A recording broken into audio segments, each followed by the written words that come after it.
ডিভোর্সের 1.5 বছর পর আমার প্রাক্তন স্বামীর একটা SMS আসলো। তারপর আমার এলোমেলো হয়ে যাওয়া জীবনটা আবারও নতুন করে এলোমেলো হয়ে গেল। তার ছোট্ট একটা SMS আমাকে এতটা আঘাত করবে তা আমি কখনোই ভাবতে পারিনি। রাত 2টার সময় পাঠানো SMSটা ছিল, আমি তোমাকে ছেড়ে আমার জীবনের সবচেয়ে বড় ভুল করেছি, পারলে তুমি আমাকে ক্ষমা করে দিও। তার 10 মিনিট পরে আবারও একটা SMS আসে, সেখানে লেখা ছিল, আমি আমার মায়ের কথায় তোমার সাথে অনেক খারাপ ব্যবহার করেছি, আমি তোমাকে ডিভোর্স দিয়েছি, এখন আমি হারে হারে টের পাচ্ছি তোমার শূন্যতা, আমি আজ এই পৃথিবী থেকে চিরবিদায় নিব। তাই যাওয়ার আগে যেই মানুষটার সাথে এত অন্যায় করেছি তার কাছে সবকিছু বলে গেলাম। আমি ঘুমের ঘরে চোখটা কোনো রকম মুছে তার SMS গুলো পড়লাম। ঠিক ওই মুহূর্তে আমি কি করব কিছুই বুঝতে পারতেছিলাম না। যে মানুষটা আমাকে ডিভোর্সের আগে বলেছিল, তুই যদি কখনো আমাকে কল বা SMS করিস তাহলে তুই আমার মরা মুখ দেখবি, আজ সেই মানুষটাই আমাকে SMS করতেছে। তার সাথে আমার সুন্দর একটা সংসার ছিল, আমার 1.5 বছরের সংসারে বাচ্চাও পেটে এসেছিল, কিন্তু তার ওই আঘাতে বাচ্চাটাও নষ্ট হয়ে যায়। পরনারী আসক্ত স্বামীকে সঠিক পথে আনতে গিয়ে অনেক অপবাদ শুনেছি,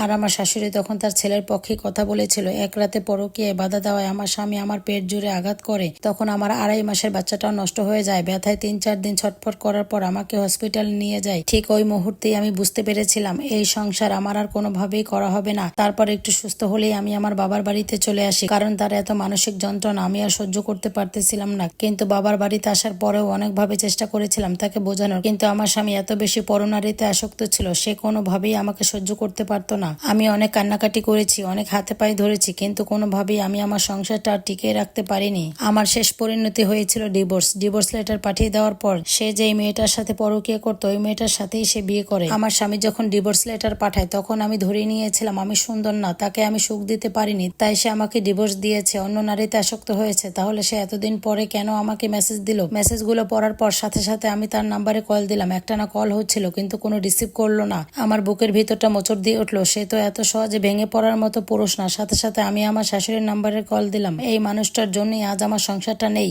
তবুও কল দিলাম, প্রথমবার কল ধরেনি, দ্বিতীয়বার কল দিতে কর্কশ কণ্ঠটা আমি আবারও শুনতে পেলাম। কল ধরেই বলে উঠলো, তুমি কি মনে করে আবারও আমাকে ফোন দিয়েছো, কোন মতলবে? আমি বললাম, আপনার ছেলে কোথায়? সে উত্তরে বলল, কেন তুমি কি এখনো আমার ছেলের পিছু ছাড়োনি? আমার ছেলে ভালো আছে তার বউকে নিয়ে। তারপর আমার শাশুড়ি আবারও আবল তাবল বকতে লাগলো, কেন ফোন দিয়েছো, কোন মতলবে ফোন দিয়েছো সেটা আগে বলো। আমি আমার শাশুড়িকে বললাম, এইসব কথা আগে ছাড়েন, আপনার ছেলে কোথায় সেটা আগে বলেন। আমার শাশুড়ি উত্তরে বলল, আমার ছেলে রুমে ঘুমাচ্ছে। আমি বললাম, তাড়াতাড়ি আপনি তার রুমে যান, কোনো অঘটন ঘটার আগেই আপনি তার কাছে যান, আমি লাইনেই আছি। কি মনে করে যেন আমার শাশুড়ি দৌড়ে তার ছেলের রুমের সামনে গেল। দরজা অনেকবার নক করলো কিন্তু কোনো সারা শব্দ পেল না। অনেকবার জোরে জোরে ডাকার পরেও কোনো সারা শব্দই নেই। তখন আমার শাশুড়ি কিছুটা ভয় পায়। তখন অনেক রাত, আমার শাশুড়ির চেঁচামেচিতে আমার শ্বশুর, ভাসুর এবং পাশের বাড়ির লোকজন চলে আসে। ফোনের ওপাশ থেকে দরজা ভাঙার শব্দ পাচ্ছিলাম আমি। মজবুত দরজা, ভাঙতে অনেকটা সময় লেগে যায়। তারপর দরজা খুললেই জোরে একটা চিৎকার শুনতে পারি আমি। আমার শাশুড়ি জোরে চিৎকার দিয়ে বলে উঠলো, বাবারে তুই এটা কি করলি বাবা? তখন আমার আর বুঝতে বাকি রইল না যে সে আর নেই। সারাটা রাত আমি ছটফট করেছি, অনেক কান্না করেছি, দম বন্ধ হয়ে যাচ্ছিল কখন সকাল হবে। ভোরের আলো ফুটতেই আমি তার বাড়িতে যে হাজির হলাম। বাড়ি ভর্তি লোকজন, পুলিশও এসেছে। নতুন বউ তার বাপের বাড়িতে গিয়েছিল বেড়াতে, সেও এসেছে। আমার চোখের সামনে মরা দেহটা গাড়িতে তুলে নিয়ে গেল। কি অদ্ভুত বিদায়! আমি তো এরকম বিদায় চাইনি। আমি তো তাকে ভালোবেসেছিলাম, সুন্দর একটা জীবন চেয়েছিলাম, সুন্দর একটা সংসার চেয়েছিলাম। সে আমাকে জীবনে অনেক কষ্ট দিয়েছে, অনেক আঘাত করেছে, অনেক গায়ে হাত তুলেছে, কিন্তু বিশ্বাস করেন আমি কখনো তার খারাপ চাইনি।